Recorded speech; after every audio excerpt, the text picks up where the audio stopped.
Okay, so I got cut off, but as I was saying, um, later on I will be posting the story with the pictures as well as we together go through the story.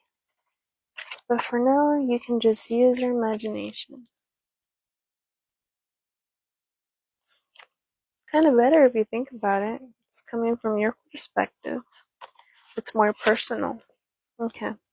So for the first story, I'm going to open the Bible at a random, and I will be reading that story.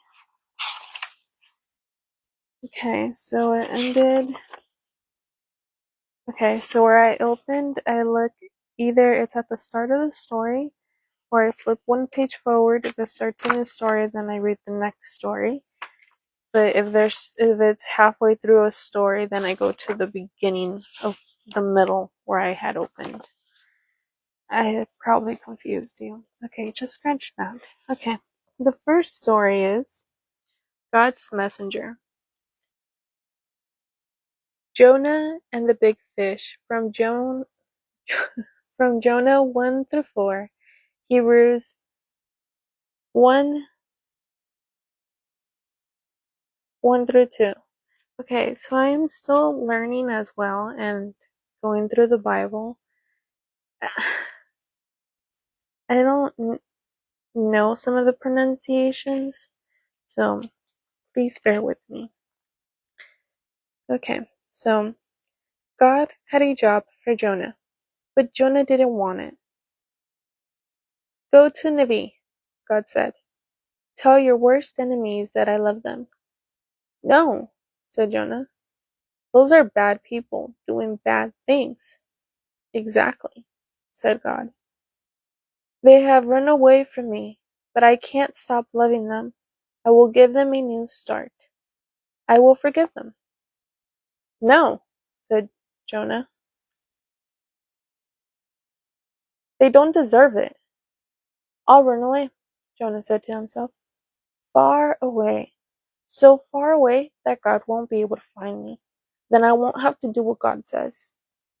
It's a good plan, he said, because as far as he knew, it was a good plan. But of course, it wasn't a good plan at all.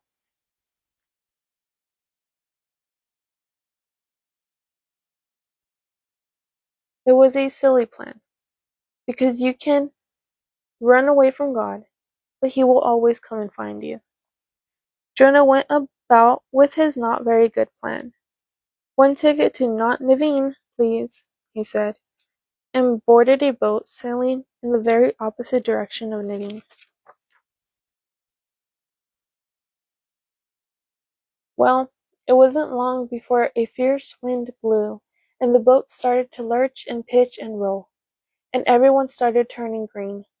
Jonah sat bolt upright in his bed. You see, the first thing that went wrong with Jonah's not very good plan was that God sent a big storm after him. The sailors couldn't sail their ship properly. We're sinking, they screamed, and started throwing everything overboard. Suitcases, food, whatever they could find. And now Jonah knew that the storm was his fault. Throw me in instead, he shouted to the sailors.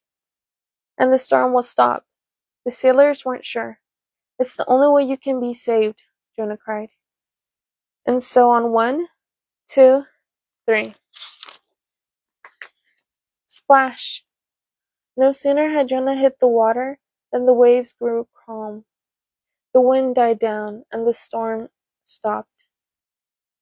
Just then, when Jonah thought it was all over, when he was sure he was going to drown, God sent a big fish to rescue him. The fish swallowed Jonah whole with one big gulp. Jonah must have thought he died. It was so dark in there, in the tomb.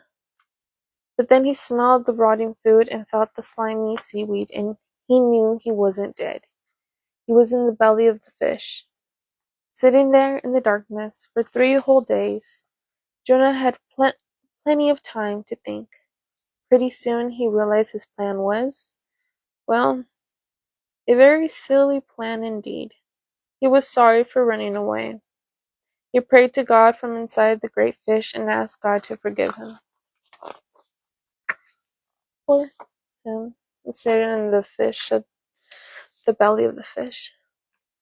Okay, back to the story. After 3 days, the fish spat Jonah safely out onto a sandy beach.